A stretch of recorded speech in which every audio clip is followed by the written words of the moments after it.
A young man with black hair, Rintaro, finally reaches the top of a cliff, breathing a sigh of relief. He looks out over the city at the school he plans to attend, a goal he has clearly worked hard to reach. Lost in thought, Rintaro reflects that it's been a long road.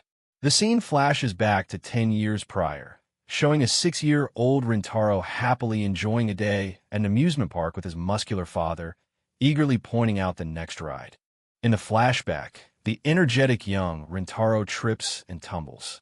His father, unconcerned and with a confident smile, tells him it's dangerous to run, reassuring him that he's fine.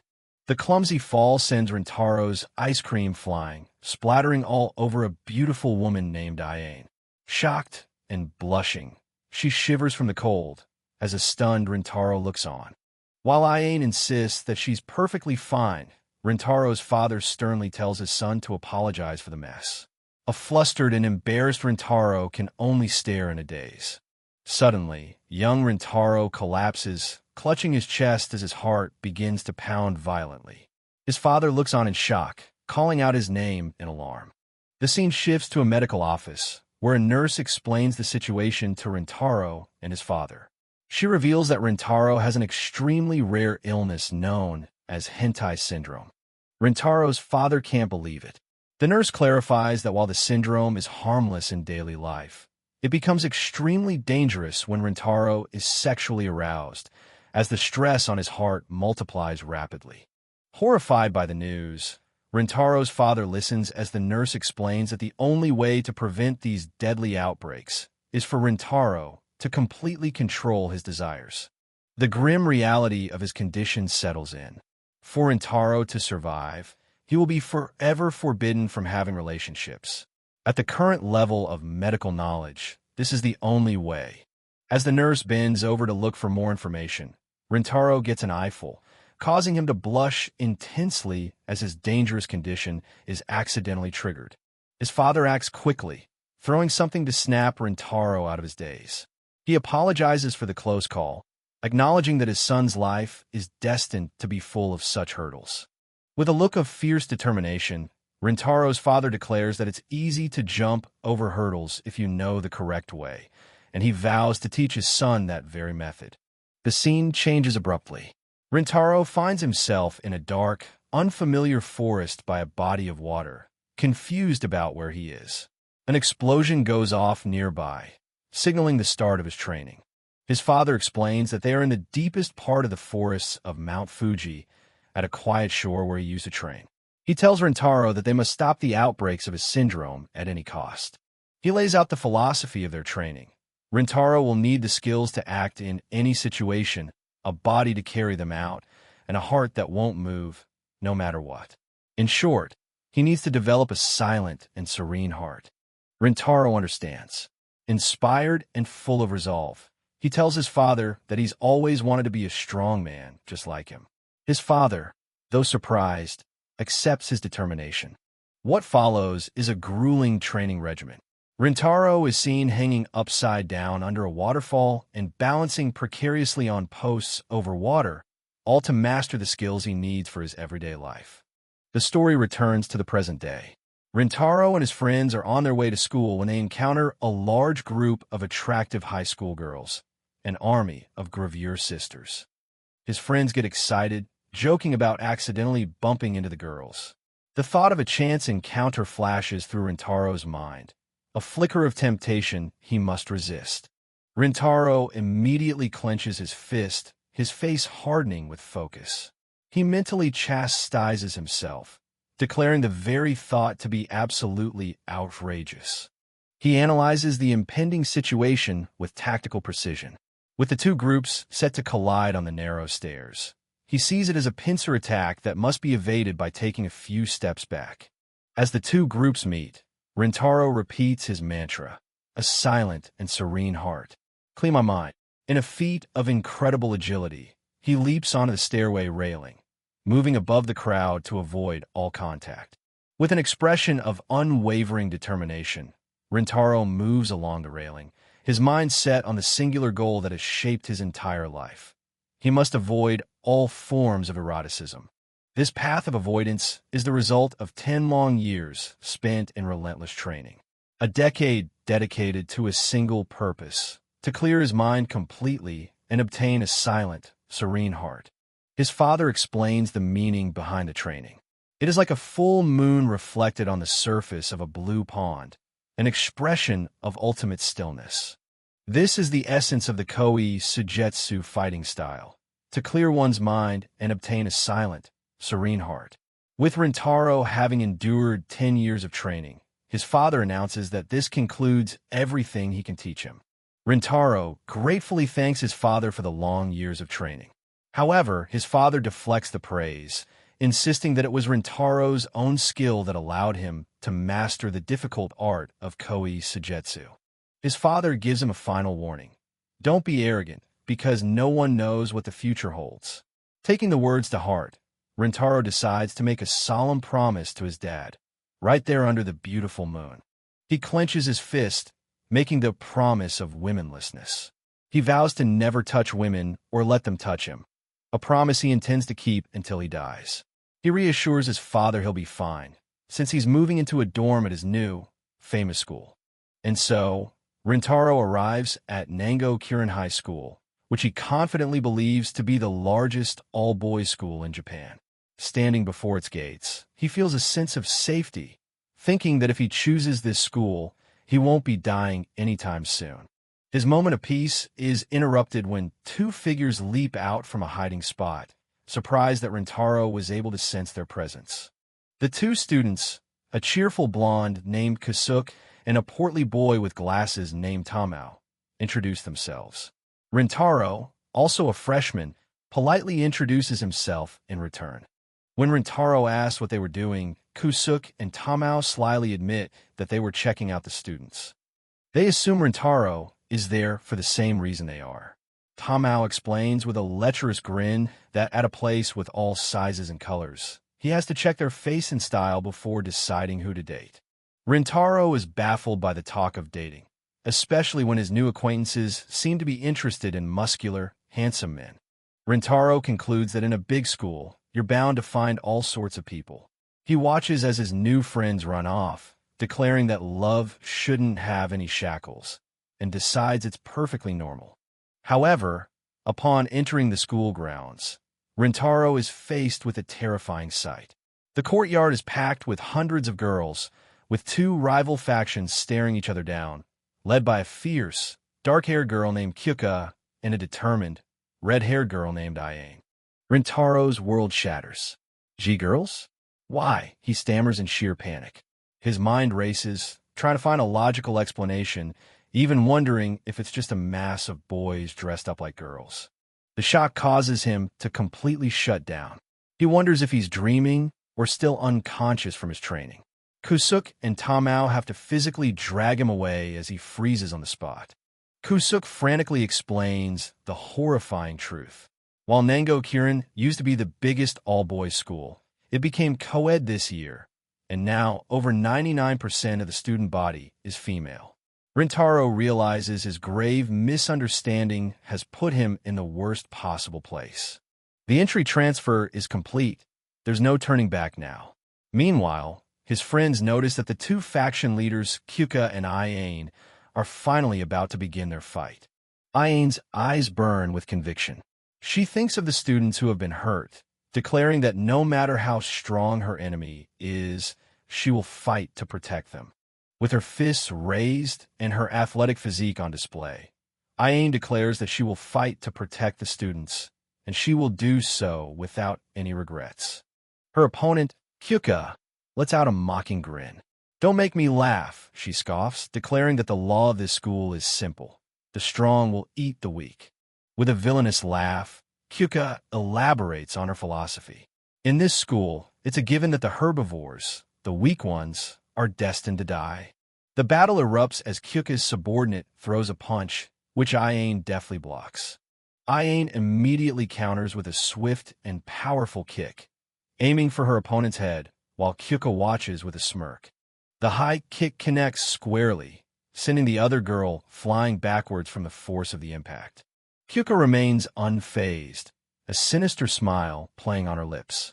She prepares her own attack, revealing a weighted chain bracelet on her wrist as she lunges forward to strike Iane.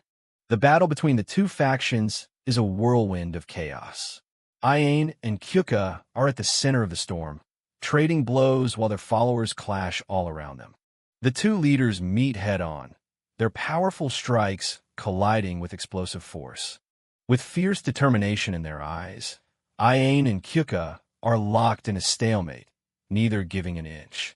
The two fighters break apart, catching their breath before the next exchange. The school building stands as a silent witness to their destructive battle. Iane is panting, clearly feeling the strain of the fight. Kyuka, on the other hand, just grins, looking completely unfazed. Their respective gangs watch from the sidelines, reflecting their leaders' moods.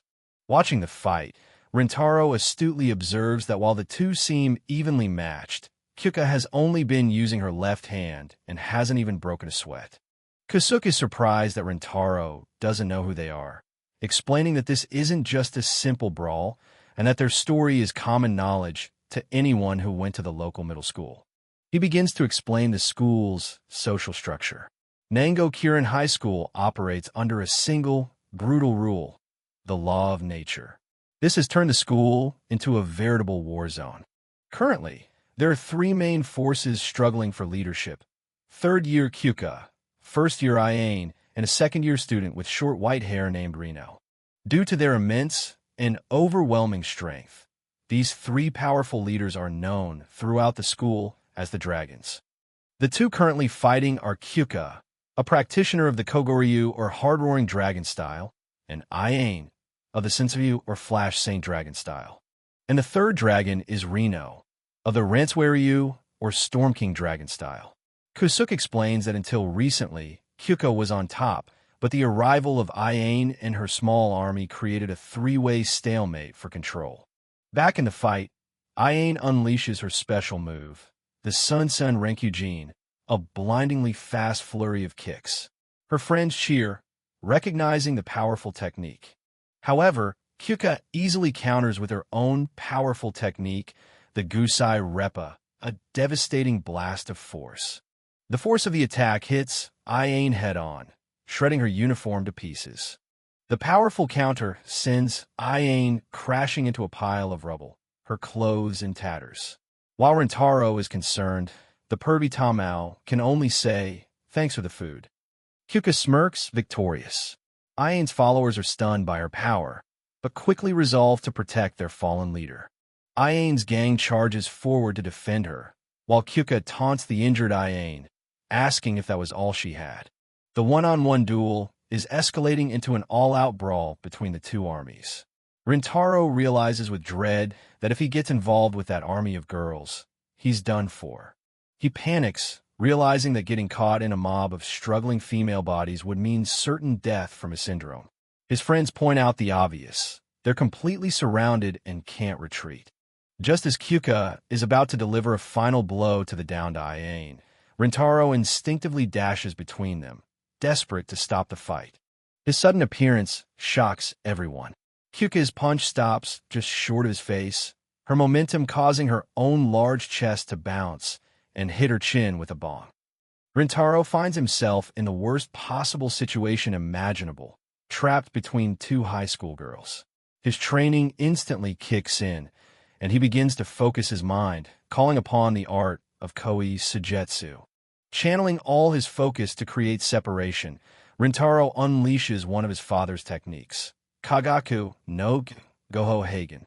A massive spiritual tiger roars into existence as he strikes the ground. The powerful art carves a massive trench into the schoolyard, sending everyone flying and bringing the brawl to a dead stop. As the dust settles, his friends Kusuke and Tamao stare in awe, the entire battlefield now silent and focused on the boy who unleashed such incredible power. Panting from the exertion, Rintaro thinks that was a close call. Kyuka confronts him, impressed despite herself. While asking what he was doing, she admits his technique ain't half bad. With an amused but threatening grin, Kyuka declares she's lost her appetite for the fight and tells her gang to scram. But she leaves Rintaro with a chilling promise. The next time he gets in her way, she'll eat him. Rintaro breathes a sigh of relief as Kyuka's faction leaves. But his peace is short-lived as he is immediately confronted by Iane, who is staring at him with an intense glare. He nervously asks how he can help her. To his utter astonishment, Iane gets on her hands and knees and bows deeply before him. "Please," she begs, "make me your apprentice." Lifting her head, she pleads with him, her eyes wide with desperation. "Please, teach me your skills." Before Rintaro can even react to this shocking request, he's forced to dodge as yet another student group appears and attacks. Rintaro is completely overwhelmed. He reflects on how dangerous both the school and its students are, and now he's being asked to teach lessons. His friends and the other onlookers are just as shocked by Iane's bizarre request. And so, on his very first day, Rintaro found himself in an unimaginable situation. He'd intervened in a battle between two of the school's dragons, been noticed by the third, Reno, and was now being called Master by Iane. He hadn't even received his transfer notification, but he was already at the center of the Age of Dragons roaring. Continuing from the previous chapter, Rintaro arrives at Nango-Kirin High, only to find that his worst fears have come true. His one-in-a-million syndrome makes contact with women life-threatening, and he's just been transferred to a school full of them. This, he thinks, is the definite demise of his life. As Rintaro sits in his new classroom, the horrifying reality of his situation sinks in. He is the only boy in a sea of girls. Girls are everywhere he looks, a living nightmare for someone with his condition. A girl with long, light brown hair, Iane, approaches him, calling him master. Rintaro denies it, but internally, he's panicking. This situation is far too dangerous for him, and all he wants to do is get away. A voluptuous woman introduces herself as their homeroom teacher, Okina. She welcomes the ladies to the school, warning them that while the school is full of problems, they shouldn't be too lazy. As Iane tries to get Rintaro's attention again, Okina continues her speech, mentioning the school's three strongest students, also known as the Three Dragons: Kaguryu Kyuka, Ransuiryu Reno, and Sensoryu Iane. Okina then addresses Iane's group, Ryozimpiku, expressing her hope that they can stand against the other two dragons. Iane looks on with determination. Iane firmly accepts the challenge with a "yes, ma'am." Okina wishes her good luck, noting her clear, determined eyes, while Rintaro observes the exchange. Suddenly, Okina's demeanor completely changes. She passionately tells the students that they must enjoy their youth and fall in love, much to Iane's bewilderment. While the other girls nervously agree, Rintaro tries to center himself, focusing on surviving the day. But the pressure is too much, and in a poof, he vanishes from his seat, leaving Iane wondering where her master went. Chaos erupts in the classroom as a full-blown brawl breaks out among the girls. Rintaro, using his training, expertly weaves through the fight, trying to escape the pandemonium. Rintaro manages to slip out into the hallway, his speed astonishing Iane. As one of the brawling students is sent flying out the window, Iane's expression hardens. The fight spills outside. One girl, who is thrown from the window, attacks another, but Iane leaps into action. A third girl with a large scythe also prepares to engage. The girls clash in a flurry of attacks. Iane, wielding a spear, blocks a powerful blow and declares that the fighting is over, impressed with her opponent's training. With the fight stopped, a large stone dragon sculpture lies shattered. Iane compliments the skill of her fellow student, Makoto. The two girls are formally introduced. Ryozimpicu's second sub-leader, Gauhian Keiko, the cheerful blonde, and the sub-leader, Turitsudai Makoto, the serious dark-haired girl. Keiko casually dismisses the giant rock she threw. Iane scolds her, but Keiko is already focused on her next meal, declaring that the time between breakfast and dinner is all lunchtime. As the group walks off, Keiko teases Iane about her comedy routine, but Iane retorts that she is not a comedian. Keiko, still eating, insists that she's a growing girl and needs her meals. Makoto and Keiko then turn their attention to Iane, questioning her about her decision to become someone's apprentice without consulting them first. Aine reflects on the earlier fight, realizing that the claws of Kyuka, one of the other dragons, were far sharper than she had anticipated. Suddenly, Aine announces she has to go and leaps away, spotted on a distant walkway. Keiko and Makoto are left behind, with Keiko complaining that she shed 2 drops of sweat and needs another bath. Makoto agrees, stating her love for baths. The others comment on Aine's sudden departure, speculating that she must have a good reason for seeking an apprenticeship. Looking out over the school, the girls of Ryozimpiku decide they need to see for themselves if this man is truly worthy of the respect and dedication Aine is showing him. Meanwhile, Rintaro has found a moment of peace on the school rooftop. He's completely drained and overwhelmed, wondering why Aine is so insistent on learning from someone like him. His peace is short-lived as Aine appears on the rooftop. Rintaro, surprised she found him, states plainly that he has no intention of taking any disciples. But Aine looks resolute, countering that she cannot afford to lose. Aine's determination is unwavering. She declares that for the sake of the school and for everyone in her faction, Ryozimpiku, she absolutely cannot lose. Rintaro listens, considering her words as he thinks about the immense strength of the other dragons she must be referring to, Kyuka and Reno. Aine explains her resolve. To her, the other 2 dragons are a massive wall standing in her way, a wall that she must overcome using her own strength. Rintaro understands her desire to surpass her rivals, but he suggests other options. He tells her she could try talking things out, or even running away, rather than trying to become his disciple. Getting uncomfortably close, a sweating and desperate Aine confesses that she's not good enough as she is now, startling Rintaro. The proximity is too much for Rintaro's condition. Panicking, he stumbles backward, desperately trying to create distance between them. As Rintaro falls, his eyes catch a glimpse of Aine's rain-soaked shirt, which has become see-through. This sight is a major shock to his system. Completely overwhelmed, Rintaro scrambles away, thinking a see-through garment is the ultimate threat. Aine, oblivious, simply asks what he's playing at and tells him to go use the dormitory bath since he's dripping wet. Rintaro arrives at the bathhouse and is impressed by its immense size and grandeur. While washing, Rintaro reaffirms to himself that he is not fit to be a master. He worries that if he were to accept a disciple, he would lose any chance of transferring out of this school. His thoughts are interrupted when Aine appears in the bath, wrapped in a towel, telling him he's too humble.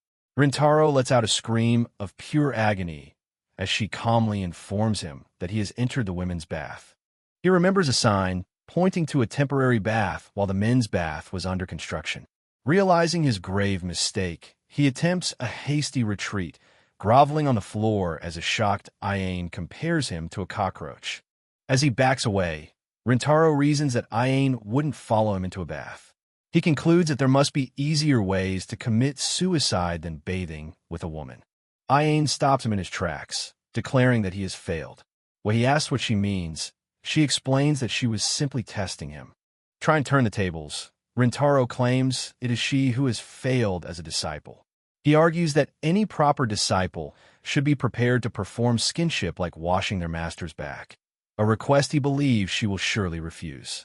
To Rintaro's absolute horror, Aine calmly says impossible before immediately proceeding to wash his back, completely shattering his expectations. Aine casually explains that her family is full of men, so she's used to naked male bodies. She then asks if he will finally accept her as his disciple. Rintaro panics, realizing he's only made the situation worse for himself. Rintaro's eyes are drawn to Aine's reflection in the mirror as she washes herself, a sight that sends his mind into a frenzy. He shrieks in terror as he catches a glimpse of her backside when she turns, her towel having shifted slightly. However, Aine herself is not as composed as she seems. She trembles with a blush on her face, muttering gross to herself, clearly embarrassed by the situation. The repeated exposure to immodest figures of females is pushing Rintaro over the edge. His fortune for the day feels murderous, and he doesn't think he can take any more. Just then, his Ryozimpiku comrades, Keiko and Makoto, enter the bath. Makoto immediately scolds Keiko for bringing food into the sanctuary. Rintaro finds himself in an impossible situation, trapped between a wolf behind him, Ayane, and tigers ahead of him, Keiko and Makoto. Keiko and Makoto are stunned into silence, questioning what a male is doing in their bath. They then spot Ayane cowering in a corner. She looks up with a terrified expression, whimpering that eels are scary.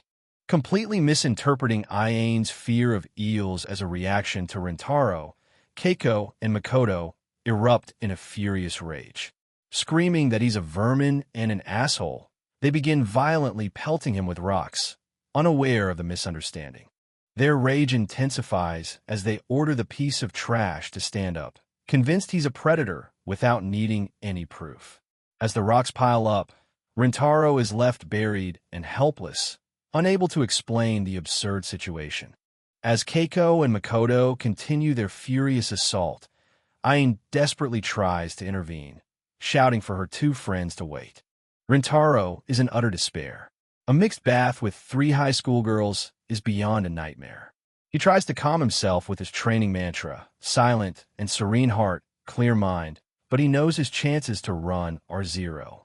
Despite the overwhelming situation, Rintaro's training takes over, and he gracefully dodges the combined assault from Keiko and Makoto. Makoto stops her attack for a moment, declaring that Rintaro has made 2 grave mistakes. The first was dishonoring Ai, and the second mistake was defiling the sacred bathhouse. With that, she launches herself at him once again.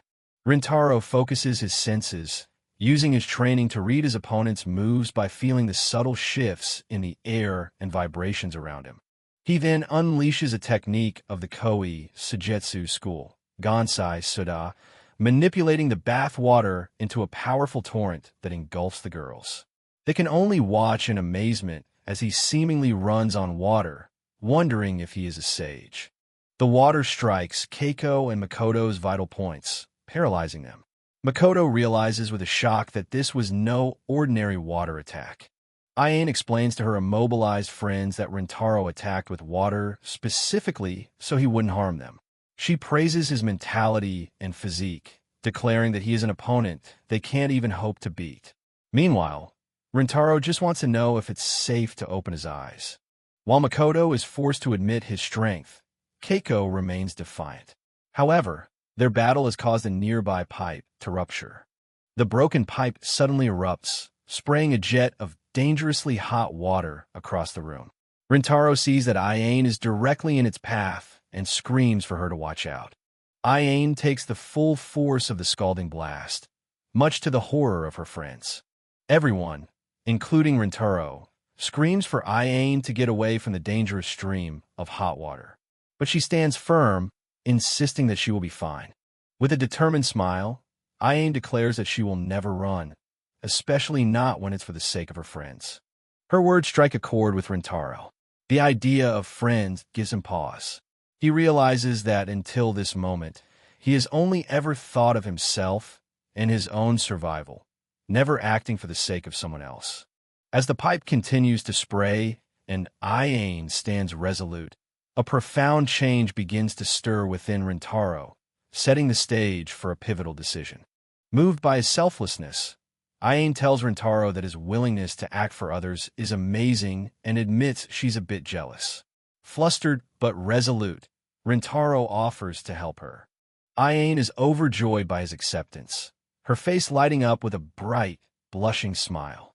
Watching from the side, Kyuka scoffs in disapproval, while the blonde Razimpiku begrudgingly thanks Rintaro for saving Ayane. Ayane formally bows, calling Rintaro her master and expressing her eagerness to learn from him. As she bows, she stumbles and falls, causing her friends to rush to her side, while a stunned Rintaro asks if she's okay. Later, in what appears to be the bathhouse, the 3 girls, Ayane, Kyuka, and Ryozimpiku, stand together, presenting a united and intimidating front. Rintaro is annoyed, thinking that being their master doesn't give them the right to be so brazen. Kyuka, however, calls him a vermin with no manners and threatens to teach him a lesson. Seeing the danger, Rintaro makes a run for it, convinced he needs to transfer schools to escape this madness. The day ends, and the students are seen sleeping in their dorms. For Rintaro, the end of the day brings relief, but it's coupled with the anxiety of what the next day will bring. Lying in bed, Rintaro is tormented by his thoughts. His self-defense instincts are screaming at him to avoid more disciples and more girls. He deeply regrets accepting Iane and wishes the morning would never come. But morning arrives, and to his horror, Rintaro wakes up to find Iane, now in her school uniform, cheerfully leaning over him and wishing her master a good morning. Still reeling, Rintaro's mind is a mess of no morays. The three girls, Iane, Kyuka, and Ryozimpiku, are all present and in uniform, ready to begin their training under him. The morning erupts into chaos. Kyuka and Ryozimpiku argue about whether to bathe or train first, while Rintaro's roommates debate about breakfast. In the middle of it all, a cheerful Iane tries to get the day started with training. Unable to handle the chaos, Rintaro uses a martial arts technique, Rauzen no Gyu, Spider, to make a dramatic escape from the dorm room, leaving a shocked Iane calling after her fleeing master. Kyuko warns the others to stop screaming, cautioning them that the disciplinary squad will come running. She mentions that this squad has been making suspicious moves lately. Iane seems to connect this information to something she already suspected. Meanwhile, Rintaro's roommates, thinking this is all part of some master-level training, decide to go search for him, and the scene shifts to the school ground below. Having escaped, Rintaro sits alone in a classroom, feeling dejected. He reflects on how the situation hasn't improved and how the girls even barged into his room, strengthening his resolve to transfer as soon as possible. Two male students approach him. The cheerful blonde one, Kusuk, and his heavier-set friend with glasses, Tamao, greet Rintaro, who seems to have forgotten them in all the chaos. They remind him that they are classmates and live in the same room. They ask about the commotion from the morning, questioning if he really became the master of Senseryu. A stressed-out Rintaro can only vaguely admit that stuff happened. Kusuk and Tamao are impressed and suggest they should all be friends, noting that they are some of the only men in the entire school and need to stick together. For the first time in a while, Rintaro feels a sense of connection. He's touched by the offer of friendship and shyly thanks them. Kusuk invites Rintaro to join their club, a club for the few rare boys at the school. He explains its purpose is to find places to relax, pointing towards a large tree on the school grounds. The three boys relax under the tree, having found a peaceful spot. They've named their club the AIKB, or Club for Researching Places of Peace, and have already found 48 such spots. As Rintaro comments on how relaxing it is, Kusuk and Tamao tell him there's an even better view nearby, a place they call the oasis of one's heart. Rintaro looks on, confused. The so-called oasis of one's heart is revealed to be a peeping spot. From their position in the tree, they have a direct view into the girls' changing room. Rintaro looks through the window, utterly shocked by the sight. While Rintaro is horrified, his new friends Kusuk and Tamao are mischievously thrilled, calling the scene a superb view. Rintaro lets out a horrified scream, his mind unable to process how his friends could call this a superb view. His scream immediately draws attention. Kusuk clamps a hand over his mouth, but the damage is done. The furious girls inside have spotted them and are shouting for the peeping toms to be killed. As Tamao panics, Kusuk decides it's time to play their trump card. Kusuk plays his trump card, pushing Rintaro forward and grandly announcing him as Lord Rintaro, the master of Senseryu, Iane, trying to intimidate the angry girls in the changing room. The trump card fails spectacularly. The girls in the changing room couldn't care less and start throwing things at them. Amidst the chaos, Iane, who is inside, recognizes her master's name. As the barrage of items continues, Tamao takes a direct hit to the face from a thrown object, sending him reeling back in pain. Suddenly, a swift and serious-looking girl with blonde hair and wielding two short swords appears before them. She sternly asks the vermin what they think they're doing. The boys notice her yellow armband, which bears the character Forewind. They immediately realize they are in deep trouble. Wasting no time, the boys try to flee. Kusuk grabs Tamao and they make a run for it, but the mysterious girl lunges after them with incredible speed. Just as Rintaro expresses shock that the girl who was behind them is now suddenly in front, an identical girl appears, blocking their path completely. They are trapped. The boys realize with horror that they've been cornered by the infamous and demonic disciplinary squad twins of Nango Kirin High School's Wind Division. The two are formally introduced as the disciplinary squad chairwomen, the twin sisters Rurina, known as Chikafa, and Rumina, known as Jinka. The boys are terrified, knowing the twins are famous for being sadistic. As Kusuk begs Rintaro for help, the twins advance, ominously stating that where the twin winds blow, not a speck of filth will be left. The twins attack. Rintaro dodges Rurina's strike, causing her to punch Tamao instead. Rintaro apologizes, but Tamao is too hurt to respond. Rintaro dodges again as Rumina throws a punch. This time, Kusuk isn't so lucky and takes the hit. Rintaro quickly apologizes, insisting it wasn't on purpose. Rintaro finds himself trapped between the two furious twins. Seeing a chance, Kusuk grabs Tamao and tries to escape, only to run headfirst into the chest of a tall, dark-haired girl. The tall girl with glasses calmly asks a flustered Kusuk if he is okay, telling him he needs to watch where he's going. Kusuk is lost for words at how soft she is. The tall girl gives the twins a sharp glare, telling Rurina and Rumina that they are overdoing it. The twins immediately stop and beg for forgiveness, as Rintaro wonders who this authoritative figure is.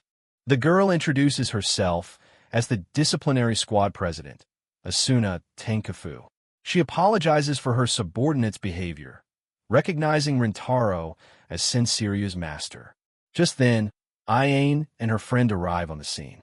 President Asuna formally apologizes to the boys for the trouble and requests that they follow her and the twins to the gymnasium to carry out an investigation.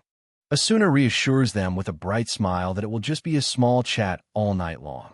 Kusuk and Tamao are completely won over, eagerly agreeing to go in hopes of getting her email address, while Rintaro remains deeply suspicious. The three boys are led into the gymnasium, which is filled with a massive crowd of students, a large number of whom are wearing the disciplinary squad's wind armband. On stage, the twin chairwomen, Rurina and Rumina, command the criminals to step forward. The entire crowd stares intently at Rintaro, Kusuk, and Tamao, while Ayane and her group watch from the audience with concern. Their sin is announced to the entire school, peeping at the girls' dressing room, a violation of the rules laid out in the Nango Kirin student handbook. The punishment options are read from the handbook: a 60-day suspension or 18 hours of volunteer work per day for 90 days. The boys are horrified, calling it slavery. A third option is also presented, providing special support to the disciplinary squad through a donation. The twins clarify what special support means. If the boys offer them a donation of 10,000 yen per person, the squad can prove their innocence. It's clear blackmail. Kusuk and Tamao explode with anger, shouting that they don't have that kind of money. Unfazed, the twins ready their swords, telling the filthy criminals not to get cocky. Rintaro, however, refuses to go along with the charade. The twins ignore their pleas and violently attack, hoisting Kusuk and Tamao into the air. As they begin to brutally shake them down for the money, calling them worms and cockroaches, a horrified Rintaro shouts at them to stop. Unable to watch his new friends get beaten, Rintaro grits his teeth and shields both Kusuk and Tamao with his own body, taking the brunt of the twins' assault. After checking if his friends are okay, Rintaro confronts the twins. He admits that they did peak, but he calls their extortion and violence overkill, stating that laws won't protect criminals like them. As the twins charge at him, Rintaro leaps into the air, executing a perfect split to dodge their attack and kick above both of their heads simultaneously. Rintaro lands gracefully on the stage behind the twins. However, Showing their incredible speed and coordination, they pivot instantly and launch another attack at him, shocking Rintaro with their agility. They attack him from both sides in a perfectly synchronized assault, a move Rintaro identifies as their signature technique. The unstoppable twin wins. Knowing he must overcome them, Rintaro centers himself with a silent and serene heart and a clear mind. He decides that to beat the wind, he needs a storm, and prepares to unleash his own Koi Ujutsu style. Rintaro unleashes a powerful technique, the Jikayaku Nogyu Tempo Ge. A massive whirlwind of force erupts from him, catching the charging twins completely off guard and overwhelming them. As Rintaro lands, the powerful gale from his technique rips through the stage, leaving the entire audience completely stunned and speechless at the display of power. The twins' wind has been utterly overpowered. Their clothes are torn to shreds as they fall defeated to the stage. One of them lands on top of Rintaro, forcing him to desperately repeat silent and serene heart, clear mind to keep his syndrome under control. Standing over the fallen twins with an intense and unwavering gaze, Rintaro declares that his discipline will not be disturbed. From the side of the stage, Asuna looks on with a surprised expression. The defeated twins look up from the floor, and one of them blushes, seemingly in awe of Rintaro's strength. President Asuna steps forward, her expression now stern and serious, demanding to know what on earth Rumina and Rurina were doing. Rintaro realizes Asuna hadn't authorized the twins' attempt to extort money. Kusuk and Tamao, crying, confirmed to Asuna that the twins demanded 10,000 yen, going against her promise of a simple chat. Asuna turns to the two boys with tears in her eyes, spreading her arms wide and asking them with a pained look if they can possibly forgive her. Completely swayed, Kusuk and Tamao instantly forgive her. Asuna's expression then shifts to a sly grin as she rips off her uniform, announcing, "Well then, let the show begin." Rintaro senses that something is terribly wrong. In a brilliant flash of light, Asuna transforms, revealing a dazzling idol outfit. With a microphone in hand, she cheerfully greets the audience, leaving Rintaro and his friends completely stunned as they realize the disciplinary squad president's true identity is that of a famous idol. The chapter opens in a packed auditorium where the disciplinary squad president, Asuna, is putting on a show in a flashy outfit, much to the wild excitement of the student body. In the midst of the cheering crowd, Rintaro stands alone, utterly bewildered by the bizarre spectacle. As the situation heats up, Rintaro questions the strange behavior of everyone around him, including his friends Kusuk and Tamao. As they shout for more, Rintaro begins to wonder if he's the only sane person left in the room. On stage, Asuna continues her idol-like performance, striking various poses under the banner of Sweet Choco Disco. While his friends Tamao and Kusuk are completely mesmerized, Rintaro maintains his composure, his mind clear and his heart serene, seemingly immune to the mass hysteria. The event then transitions into a merchandising phase. Rintaro and his friends watch as Asuna and a mysterious masked girl begin to sell items, leaving Rintaro even more confused. A massive pile of merchandise is presented, totaling a shocking 86,000 yen. Rintaro is stunned, while a devoted student proudly states he'd work 12 part-time jobs a week for Asuna. Asuna sweetly tells a fan that if he works that hard for her, she's going to fall in love, further fueling the crowd's devotion. The merchandising continues with students eagerly buying items. Rintaro notes the huge sums of money being spent while his friends Kusuk and Tamao pool their meager funds, only managing to scrape together a few hundred yen. Kusuk and Tamao present their small offering. Though they couldn't afford much, Asuna graciously accepts their feelings and rewards them with a kiss mark on a photo card. The two friends are overcome with joy. Meanwhile, the sale continues with other students eagerly lining up, but one girl is turned away for not having enough money. Suddenly, the masked girl authoritatively announces the end of the product sales and orders everyone to disperse immediately. In an instant, the hall is empty. Just as Rintaro comments that the disciplinary squad got them, a girl with long orange hair, Aine, appears. She seems annoyed, stating she was too late to catch them red-handed, and addresses Rintaro as master. Aine gets worryingly close to Rintaro, asking if he's all right and if he fell for Asuna, making him uncomfortable. Elsewhere, Kusuk and Tamao are in despair, wondering where their beloved Asuna has gone. Aine begins to reveal a secret about President Asuna, telling Rintaro that it's all part of a plan. Rintaro is shocked by the revelation, while his friends are distracted, making perverted comments about Aine's physique. The argument between Kusuk and Tamao escalates as they both jealously claim Asuna for themselves, much to Rintaro's disbelief. Leaving Rintaro behind, Kusuk and Tamao suddenly run off, declaring they need to earn money for a trip. Later, the three of them are seen together again, sitting at a table. Sensing his dejection, Aine encourages Rintaro. With renewed determination, Rintaro decides he will go and have a little chat with the president himself and ask for her location. Aine agrees to lead the way. As they leave, Kusuk and Tamao are seen spying from a doorway, determined not to let Rintaro get ahead of them. Rintaro and Aine hurry down the hallway. They spot President Asuna just as she enters the disciplinary squad room, and Rintaro rushes forward, calling out to talk to her. He bursts into the classroom, but finds it completely empty.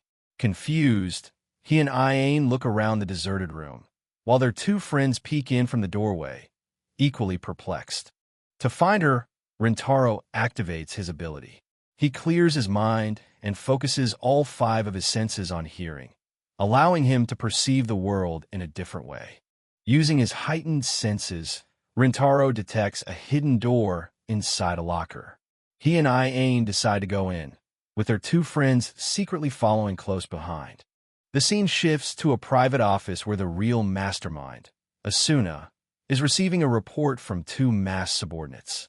She confirms that their plan to increase funds and influence is proceeding without any issues. In a separate conversation, a girl with glasses reports to her superior, laying out their plan. The 3 sisters combination will be deployed to make them master of Sensory O'Neill. This confirms he is their next high-value target. The call ends with words of praise, leaving the girl blushing and flustered, motivated by the approval from her leader. Meanwhile, the girl with glasses, Kyuka, declares that their next target is the master of Sensoryu, Rintaro. With the help of the twin assassins, Rumina and Rurina, she plans to make him kneel, stating his value is far greater than that of the other students.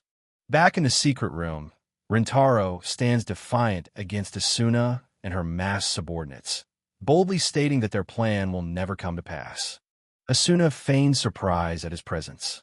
When Rintaro angrily demands an explanation, she puts on a show of being terrified, causing Rintaro to blush and stutter as his syndrome begins to act up.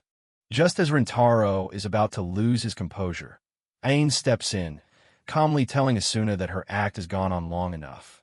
Asuna and Aine lock eyes in a tense standoff, the air thick with hostility. In the background, Kusuk and Tamao watch nervously as the strange atmosphere develops. Her facade crumbling, Asuna's face contorts with rage. She screams at Rintaro, blaming him and his Sensoryu style for ruining her ambitions. Bound in chains, Asuna's fury explodes. She declares that Rintaro is not fit to be called a dragon and that the title should rightfully be hers, shocking Rintaro and his friends.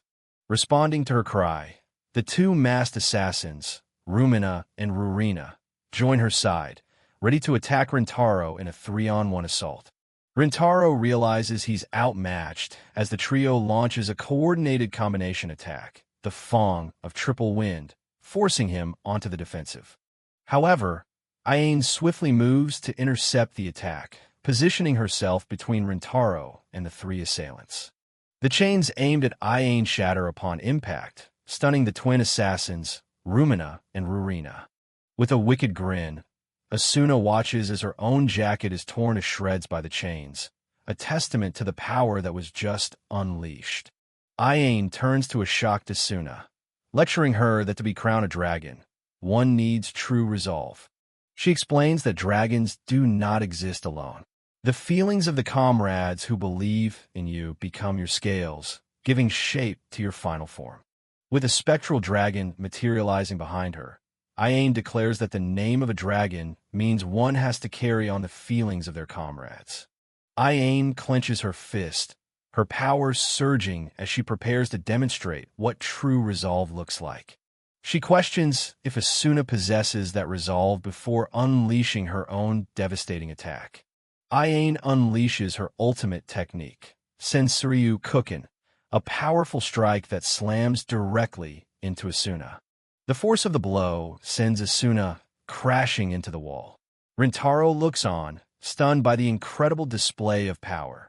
Defeated and broken, Asuna collapses against the shattered wall as Iane stands victorious, demonstrating the true strength of Sensuryu. In tears, Asuna finally confesses the source of her resentment. All she ever wanted was recognition from Iane, and she couldn't bear that Rintaro, a mere freshman, was given the name of a dragon. Rintaro, still confused, asks Iane why someone as powerful as her even needs a master. Iane apologizes for the chaos and promises to have Asuna explain everything. Ignoring Iane, Asuna gets up and makes a desperate lunge towards a surprised Rintaro. With a crazed look, Asuna declares that if she makes Rintaro her hostage, even Iane will be powerless. She lunges, and a terrified Rintaro panics, realizing he's cornered and unable to evade the impending smothering attack. But at the last second, Kusuk and Tamao heroically dive in front of their friend. They take the full force of Asuna's desperate tackle, sending all three of them crashing to the floor in a comical and confused heap. Rintaro is shocked as his friends, Kusuk and Tamao, celebrate saving him just in time. On the floor, a dazed Asuna seems to have developed a sudden and intense crush on Rintaro. With a bright, sincere smile, Rintaro genuinely thanks his friends for having his back. In the aftermath, Rintaro expresses his gratitude again, though his friends tell him not to forget the debt. The disciplinary squad is disbanded and the extorted money is returned. While some hardcore fans are sad to see Asuna go, Rintaro has unexpectedly gained a new fan in Iane. Later, under a large tree, the trio solidifies their new bond. Kusuk declares himself the elder brother, Tamao the middle brother, and Rintaro the little brother. In the name of their school, Nango Kirin, the three pledge an eternal oath of step-brothers, sealing it with a toast of assorted carton drinks.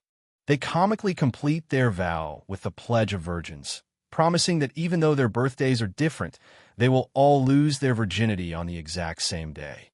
After their heartfelt moment, Rintaro is eager to finally start his training with Iane, though his friends have some pervy ideas about what that might entail. The scene shifts to a bridge where a group of girls reports to their leader, a new character with short, light-colored hair. They inform her, Ransuiryu-sama, Asuna has lost. This new leader acknowledges the power of Sensuryu, but coldly states that Asuna's defeat was all part of her calculations. She then casually deletes Asuna's profile from her phone. She is introduced as Ransuiryu Reno, one of the formidable three dragons, and it's clear she never expected much from Asuna in the first place. Kyuka and another powerful student discuss strategy. Reno clarifies that Asuna was never truly part of their army. To beat their rivals, they'll need a different approach, as only a dragon can fight another dragon. Reno ominously adds that there is one other possibility, someone who has powers equal to a dragon, a tiger. Her subordinates are shocked, wondering if this means the return of the tiger, a figure who was once called the strongest in the entire school. As the plot thickens, another powerful beast is introduced, a girl with long, flowing white hair named Hitenko Meru. Back in Rintaro's daily life, he finds himself constantly being stared at by Iane and her friends, whether in class or during gym. The intense surveillance continues everywhere, from the lunchroom to the hallways, making Rintaro extremely uncomfortable and desperate for an escape. Finally, having had enough of the constant staring, Rintaro clenches his fist and resolves to start his training with Iane immediately. Ayane is overjoyed, thanking her master profusely.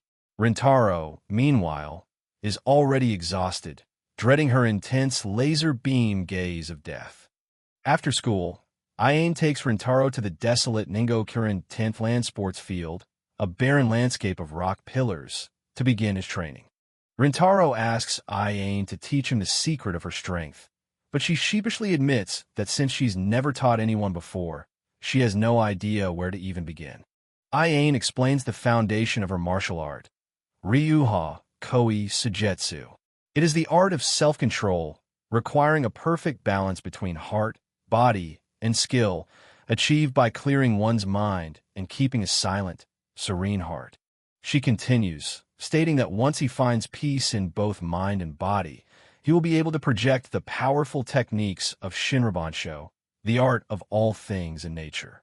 As if by instinct, Rintaro enters the state of clear mind, silent and serene heart, and performs a complex aerial maneuver, shocking even himself with his innate talent. Ayane claps, amazed by his ability. Rintaro, recovering from the shock, agrees that they should focus on training the body first. For his first physical test, Ayane suggests he climb a massive rock mountain 10 times. As she turns to demonstrate, Rintaro is immediately distracted by the cute bunny design on her panties. His momentary distraction causes Rintaro to lose his grip and fall. Ayane warns him that he needs to be serious or he could get killed, and a humbled Rintaro agrees from the ground. After 5 grueling climbs, a sweaty Ayane takes a breather. Rintaro, watching from a high peak, feels much safer keeping his distance. However, as Ayane tries to catch her breath, the motion triggers another one of Rintaro's syndrome attacks. Panicking, Rintaro screams in terror, once again overwhelmed by his own imagination. Screaming about girls, Rintaro abandons the training and runs away, deciding he can't handle the pressure of being a master, especially not to a girl. As he walks through the city, the mere presence of girls talking nearby is enough to put him on edge. Seeking refuge, he stumbles upon a nostalgic site, a Gameland arcade.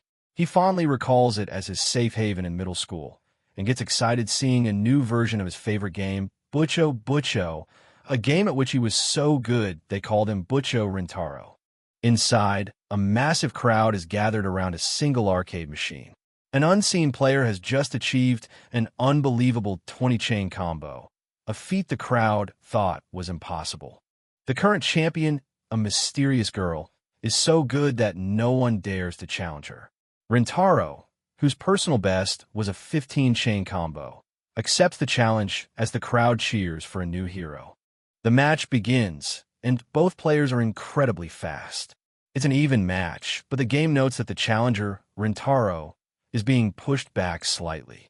To keep up, Rintaro enters his focused state of clear mind, silent and serene heart. He recognizes his opponent is exceptionally skilled, and as he ups his speed, the intense match ends in a stunning draw. Rintaro is shocked by the result as the crowd erupts in cheers, amazed by the high-level gameplay.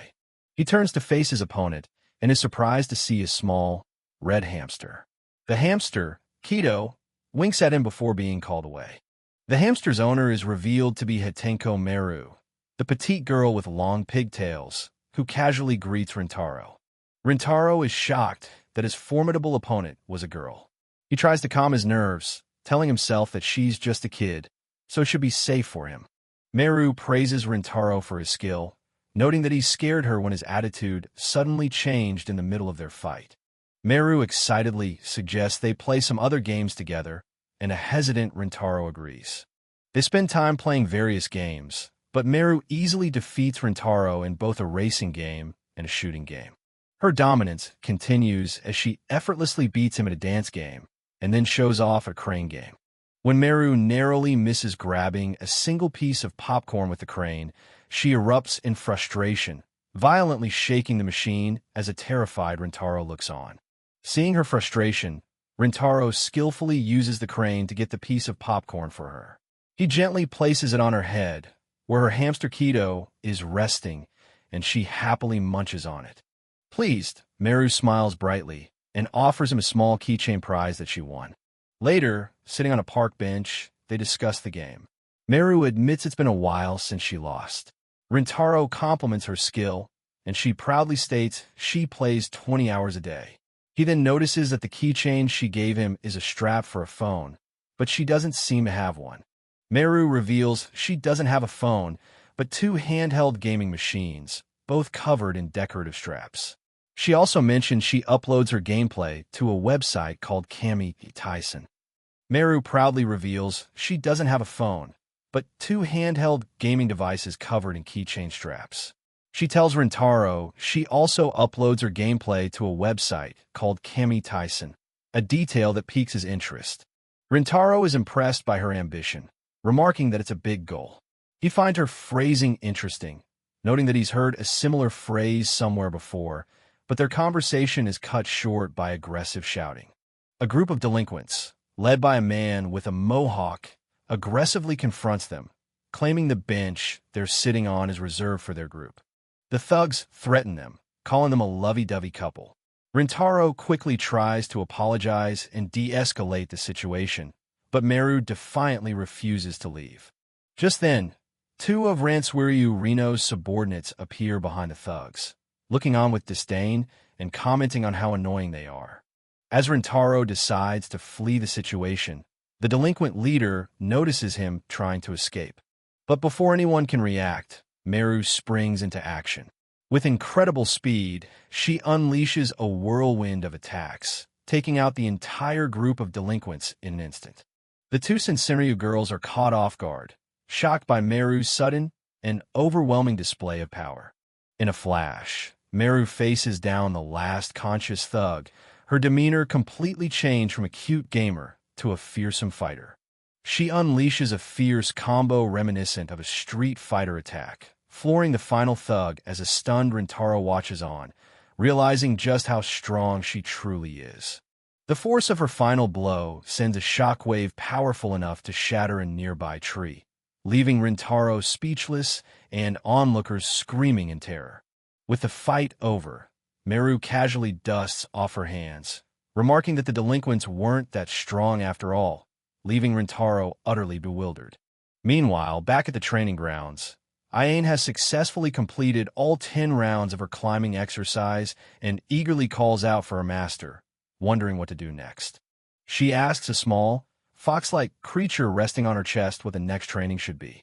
The creature wakes up and begins to bounce playfully. Suddenly, the creature leaps off and playfully latches on her rear, causing a flustered Ayane to yelp in surprise. From a distance, Rintaro panics again at the sight. Just then, he recognizes the red hamster and distinctive twin-tailed hair from the park. The camera focuses on Meru's long, flowing hair, confirming her arrival at the training ground. Meru appears before a stunned Ayane, casually complimenting her on her nice rack. Ayane, shocked and jealous, demands to know why the famous Hatenko Meru has returned and what she's doing with her master. Before explanations can be made, Ranswiryu Reno and her Sensenryu faction arrive, stating they've come to pick Meru up. Ayane is shocked to see Reno there.